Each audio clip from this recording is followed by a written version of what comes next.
Sabe quando a sua própria casa para de parecer segura? Foi o que aconteceu comigo. Na cozinha. Ele me encurralou entre ele e o balcão. Eu não tive chance. Ele não pediu, ele não perguntou. Ele só usou a força que eu não tinha e pegou para ele o que nunca foi dele. O frio daquele mármore nas minhas costas. Eu sinto até hoje. E o pior, o mais absurdo de tudo?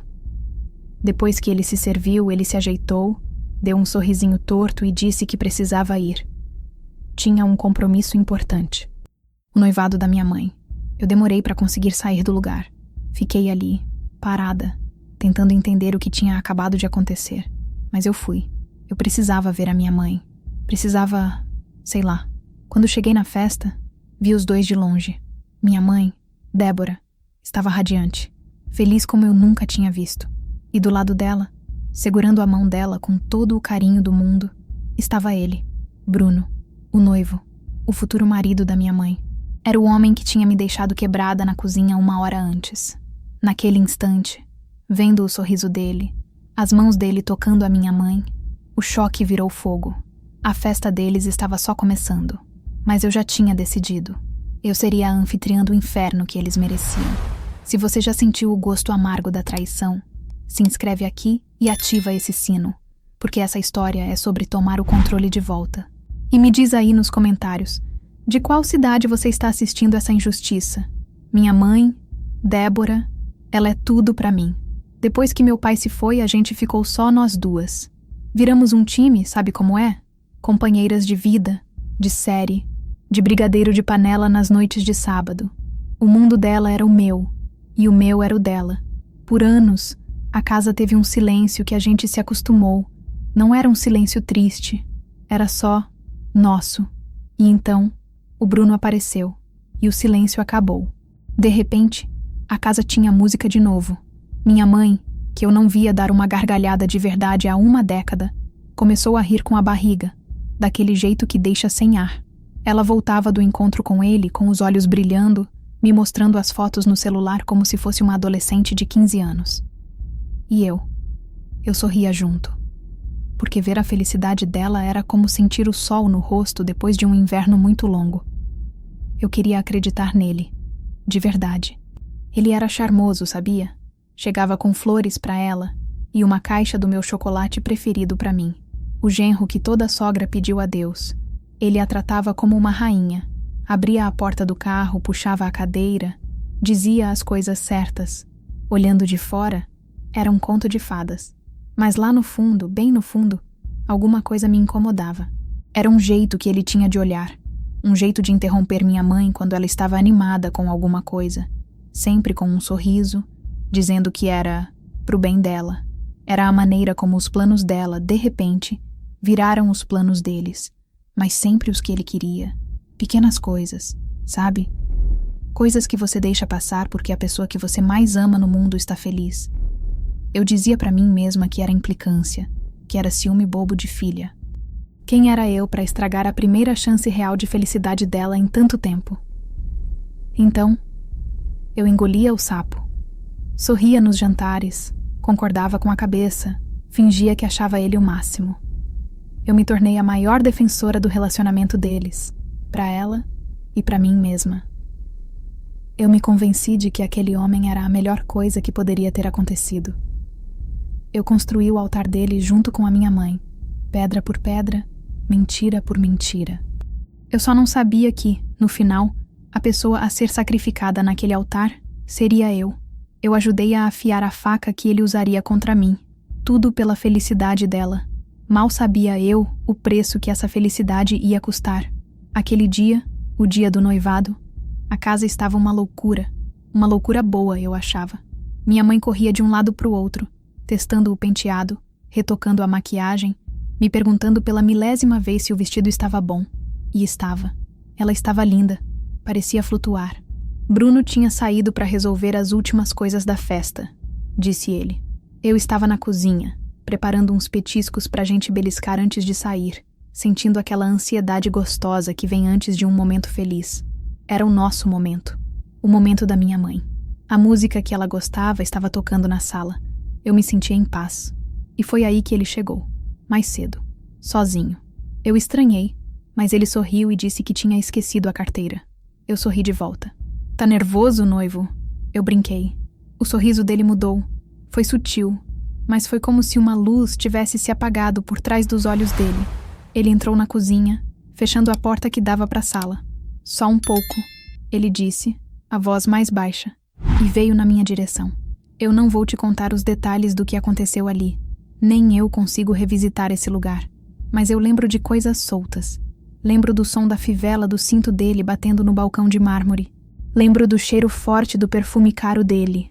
Um perfume que minha mãe adorava, misturado com uma coisa azeda, que depois eu entendi que era o meu próprio medo. Lembro de olhar por cima do ombro dele e ver o ímã de geladeira que eu dei para minha mãe no último dia das mães, escrito a melhor mãe do mundo. E a única coisa que eu pensava era: não grita, não estraga o dia dela.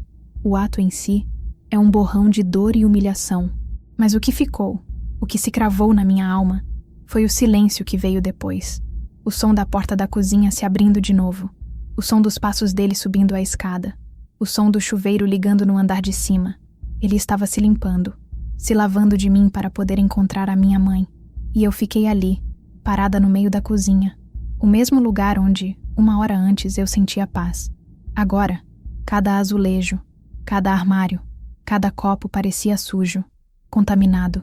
Ele não quebrou só o meu corpo. Ele quebrou a minha casa. Ele transformou meu porto seguro num cenário de crime. E o pior crime de todos foi o silêncio. O silêncio dele, e naquele momento, o meu também. Eu olhei para as minhas mãos, tremendo, e soube. Alguma coisa dentro de mim tinha se rompido para sempre. A Larissa que existia antes daquele momento tinha morrido ali, no chão da cozinha. Eu não sei como eu consegui colocar um vestido, como consegui passar uma maquiagem por cima do meu rosto que parecia de outra pessoa. Cada movimento era automático, robótico. Tinha uma voz na minha cabeça gritando, mas do lado de fora, eu era só silêncio.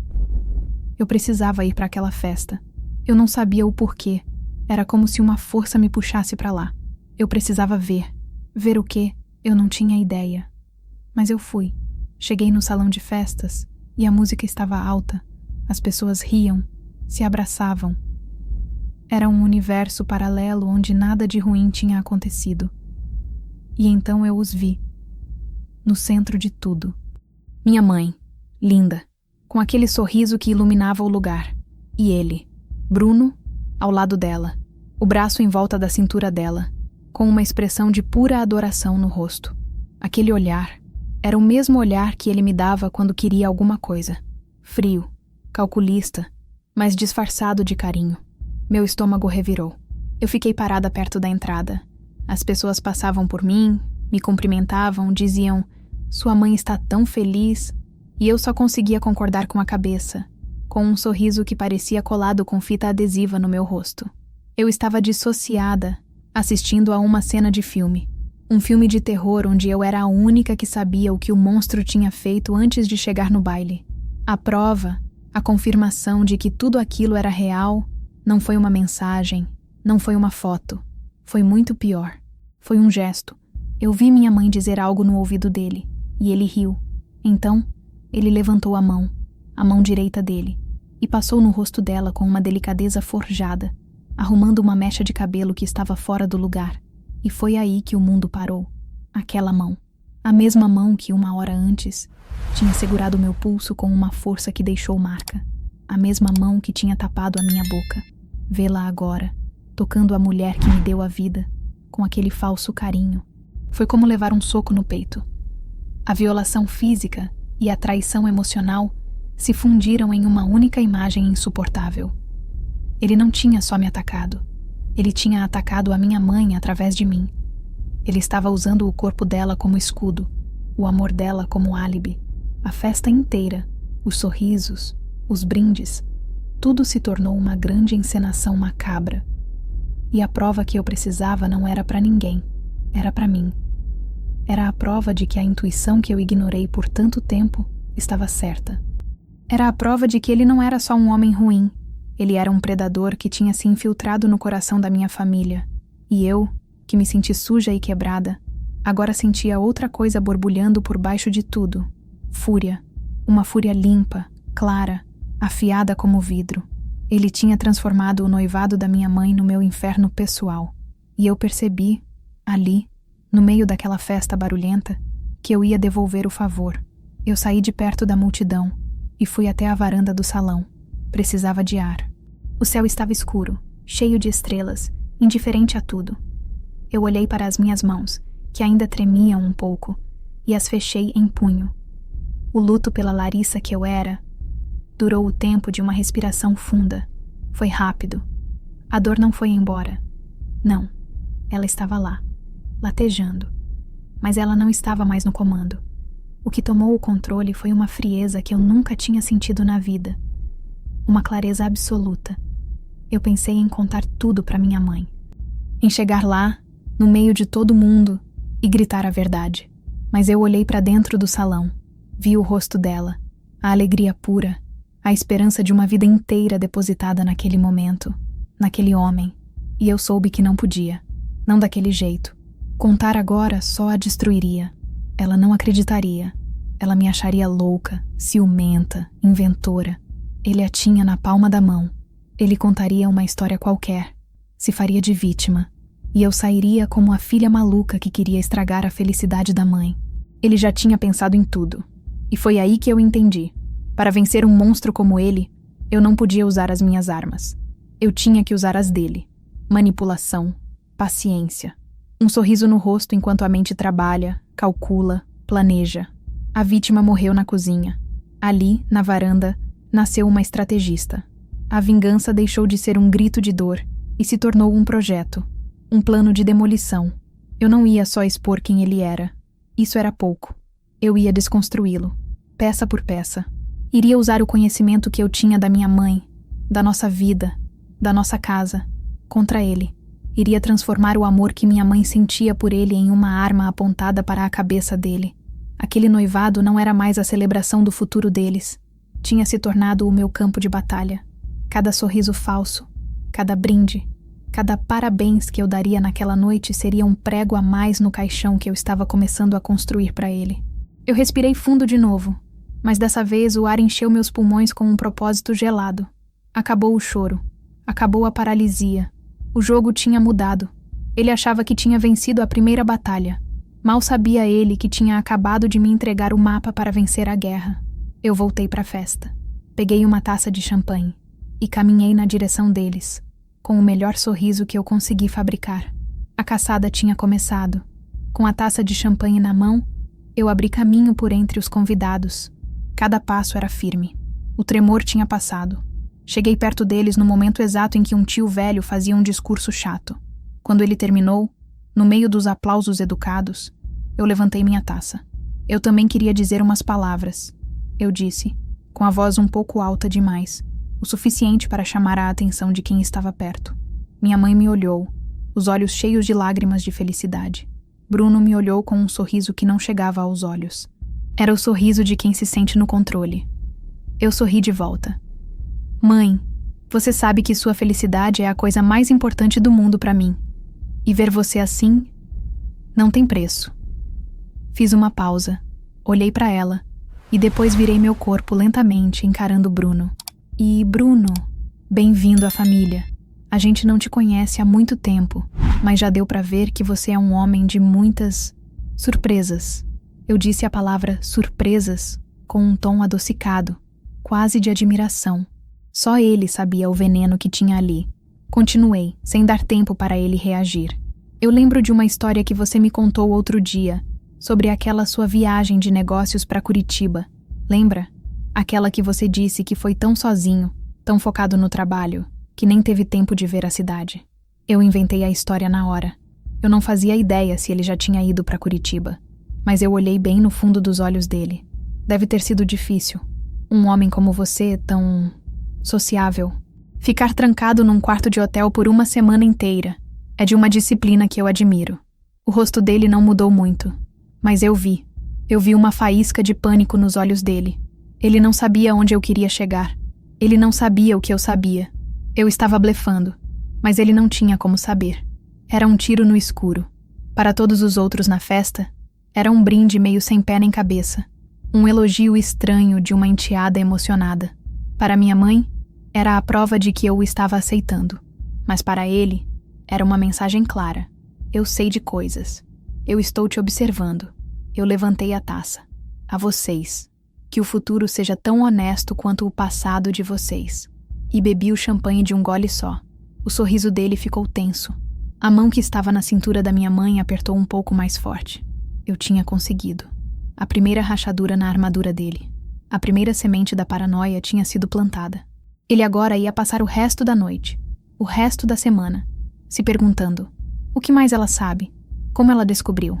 A festa continuou, mas para ele, a música tinha parado, o jogo tinha começado, e eu tinha acabado de fazer meu primeiro movimento. Ele sentiu o golpe. Eu vi nos olhos dele. Se você acha que ele mereceu essa primeira dose de pânico, se você sentiu um pinguinho de satisfação, deixa o seu like aqui embaixo. É como um brinde silencioso para fortalecer essa corrente. A festa de noivado foi só o começo. A verdadeira guerra começou nos dias seguintes, dentro da nossa própria casa. Eu me transformei num fantasma, numa especialista em microagressões. Cada ato meu era pequeno, sutil, impossível de ser provado como malicioso, mas juntos, eles formavam uma teia de tortura psicológica. E a minha maior arma era a minha posição, a filha querida, a enteada que agora o adorava. Ele passou a dormir lá em casa quase todas as noites. Era o cenário perfeito. Eu comecei com coisas simples. Esquecia a porta do quarto dele entreaberta. Quando ele e minha mãe estavam na sala, eu passava e dizia: "Ah, mãe, o Bruno deixou o celular dele lá em cima, na minha escrivaninha." Estranho, né? Claro que era mentira. O celular estava no bolso dele, mas a semente da dúvida era plantada na cabeça da minha mãe. Por que ele estaria no quarto de Larissa? Outra vez, eu peguei uma camisa dele que estava para lavar e borrifei um pingo de um perfume feminino barato, um que eu comprei especialmente para isso. Dobrei e coloquei no meio das roupas limpas dele. Eu sabia que minha mãe encontraria, e ela encontrou. Eu a ouvi perguntando: "Amor, que cheiro é esse?" E o ouvi gaguejando, dizendo que não sabia, que devia ter pego na lavanderia.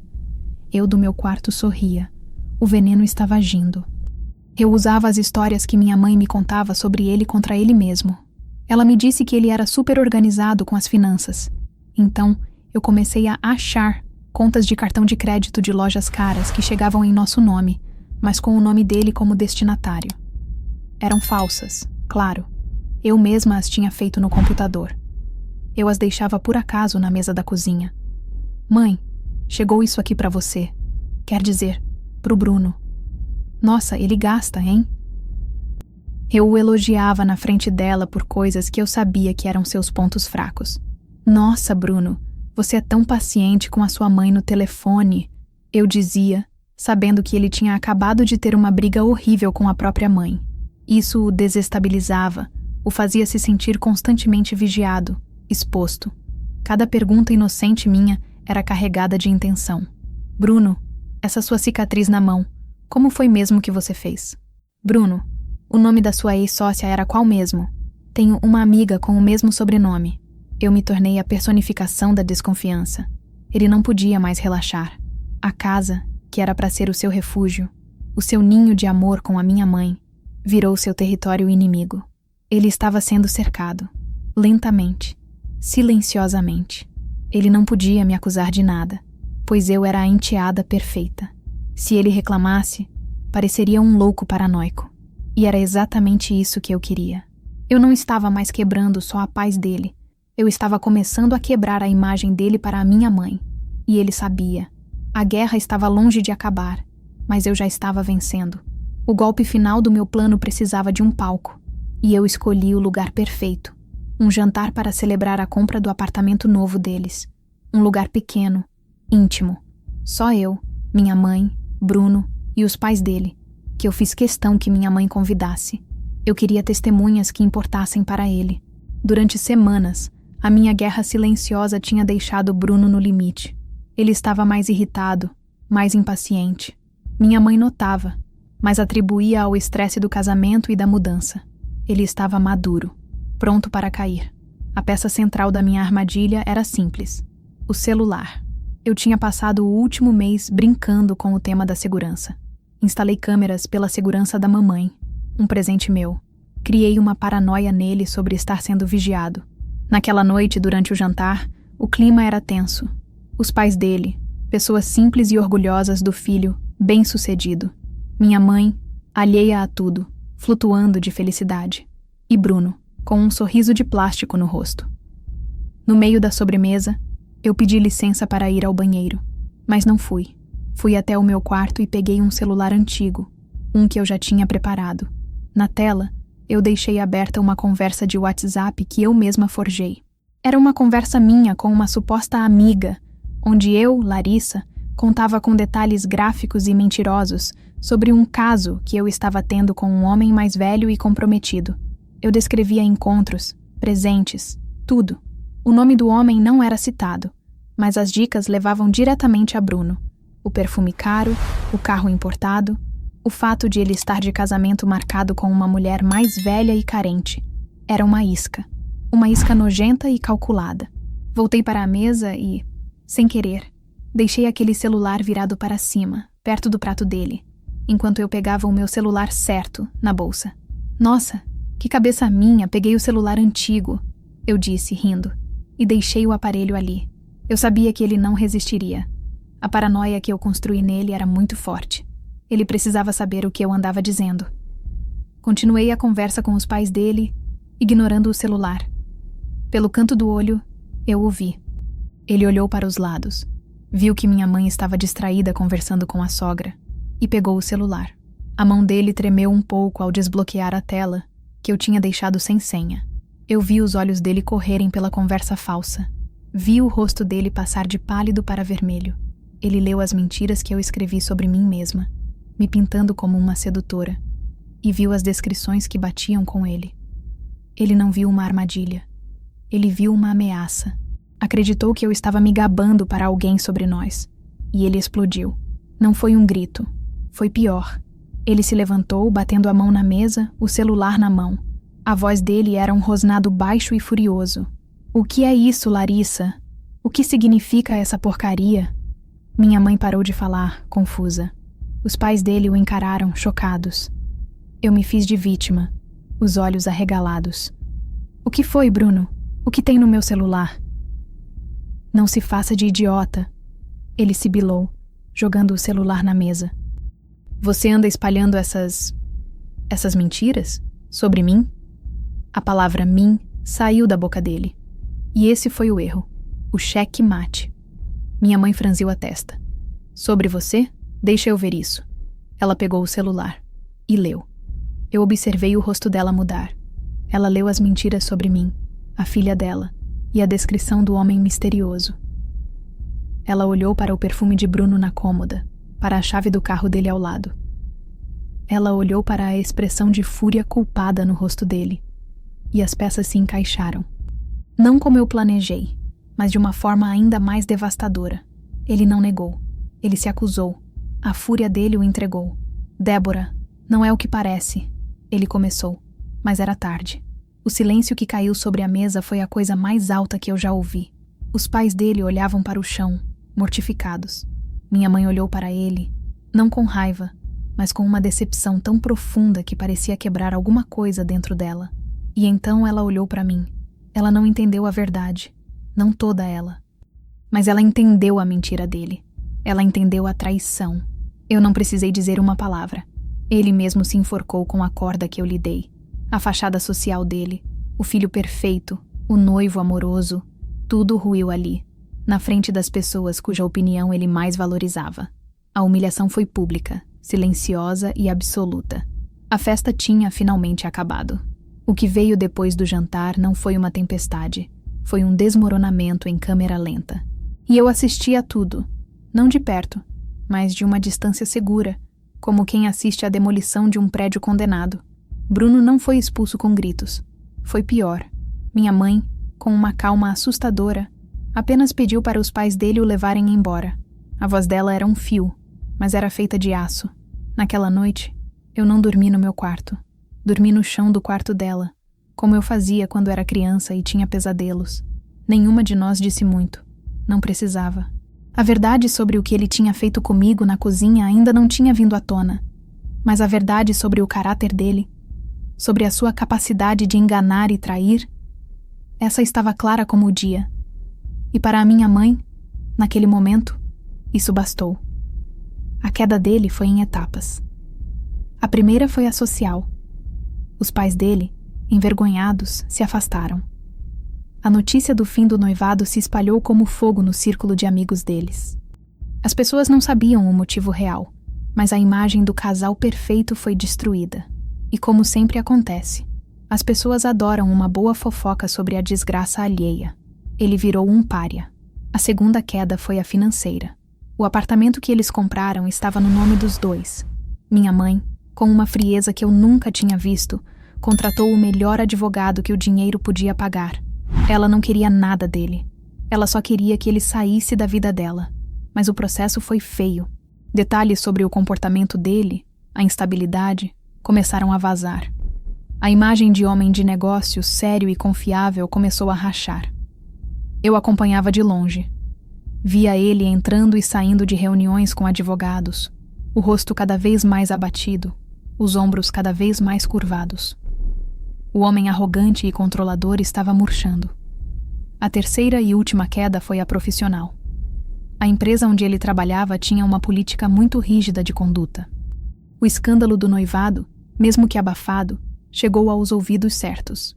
Somado a alguns vazamentos anônimos que eu mesma orquestrei, e-mails antigos que eu encontrei no computador de casa mostrando negociações duvidosas, nada ilegal, mas eticamente questionável. A posição dele se tornou insustentável. Ele foi convidado a se retirar. Eu soube disso por uma amiga da minha mãe. Ele perdeu o noivado, o status, o apartamento e o emprego. Tudo em questão de meses. Eu não senti alegria. Não era sobre felicidade. Era sobre balanço, equilíbrio. Era sobre a lei da gravidade agindo.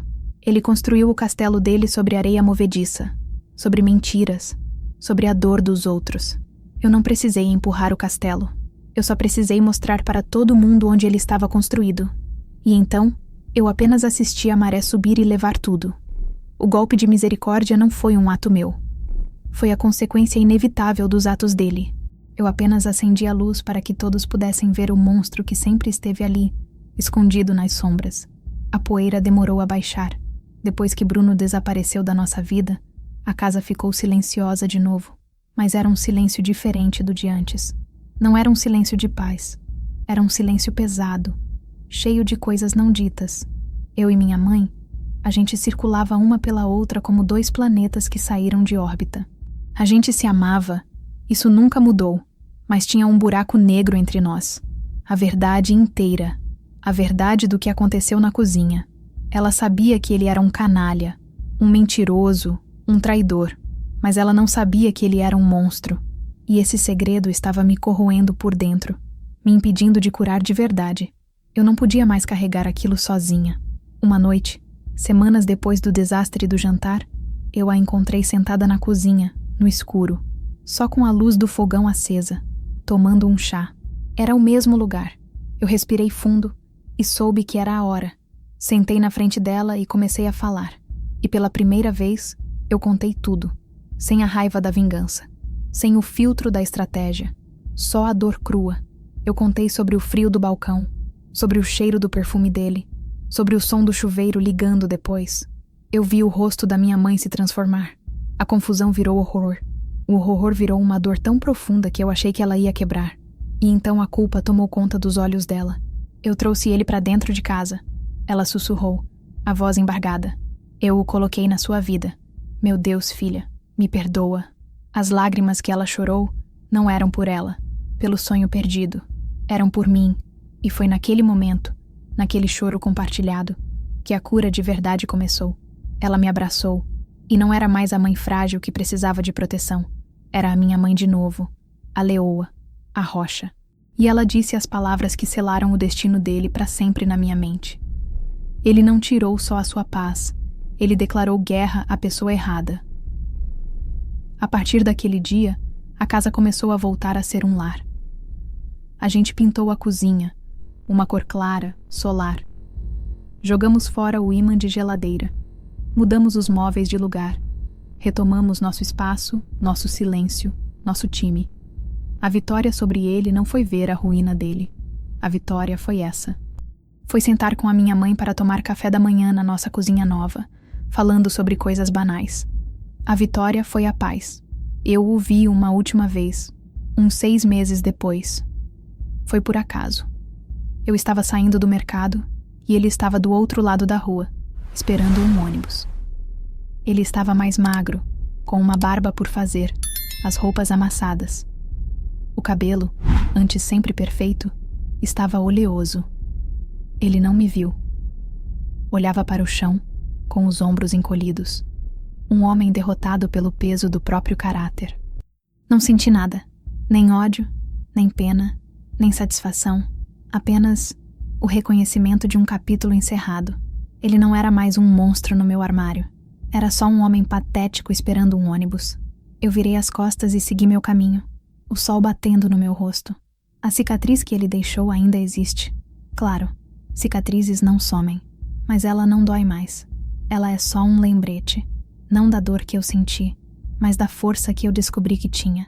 Ele achou que tinha me quebrado. Mal sabia ele que tudo que ele fez foi me forjar em algo muito, muito mais forte. Essa foi a minha história, o meu manifesto. E agora que o silêncio acabou, eu preciso falar diretamente com você, que ficou aqui comigo até o final. Eu não te contei tudo isso por entretenimento ou para me gabar de uma vingança. A vingança foi o caminho, mas o destino sempre foi a minha paz. E eu precisei compartilhar isso porque eu simplesmente sei que eu não sou a única. Existem muitos Brunos por aí. E eles raramente se parecem com monstros. Eles não chegam com chifres e um tridente na mão. Eles chegam com flores, com promessas, com um sorriso encantador e o discurso perfeito de homem de família. Eles se especializam em encontrar mulheres boas, mulheres que amam demais, que cuidam demais e se alimentam dessa bondade. Eles prosperam no nosso silêncio, na nossa dúvida. Eles contam com o fato de que a gente não vai acreditar na nossa própria intuição. Sabe aquela vozinha lá no fundo da sua cabeça? Aquela que diz, tem alguma coisa errada aqui? Aquela pulga atrás da orelha que você ignora porque não quer ser a chata, a ciumenta, a louca? Escute essa voz. Confie nela. Ela é a sua melhor amiga. Ela é o seu sistema de alarme. O maior poder que esses homens têm sobre nós é a nossa própria hesitação em acreditar no que já sentimos. Eles nos manipulam para que a gente duvide da nossa sanidade, para que a gente se sinta culpada por suspeitar. É coisa da sua cabeça, eles dizem. E a gente, por querer paz, por amar, acaba acreditando. Mas a história que eu contei aqui é a prova de que a nossa percepção é real. O que você sente é real. A manipulação é real. E você não precisa de uma prova concreta, de uma foto, de uma confissão para saber que algo está errado.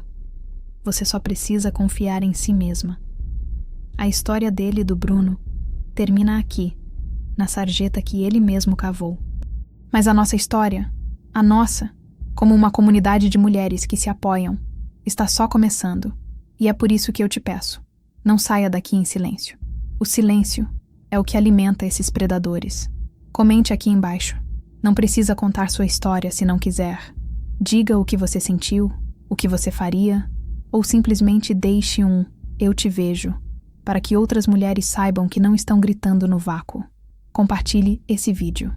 Não por mim, mas por aquela sua amiga, prima, colega de trabalho que talvez esteja vivendo sob a sombra de um Bruno e precise ouvir que a intuição dela não está louca. E se inscreva no canal, ative o sino, porque essa não será a última confissão. Existem muitas histórias que precisam ser contadas, e juntas a gente transforma a nossa dor em poder. A pergunta final não é só para gerar engajamento, é um convite à reflexão. O que você faria no meu lugar? Pense nisso. E lembre-se, a sua paz não é negociável. Até a próxima.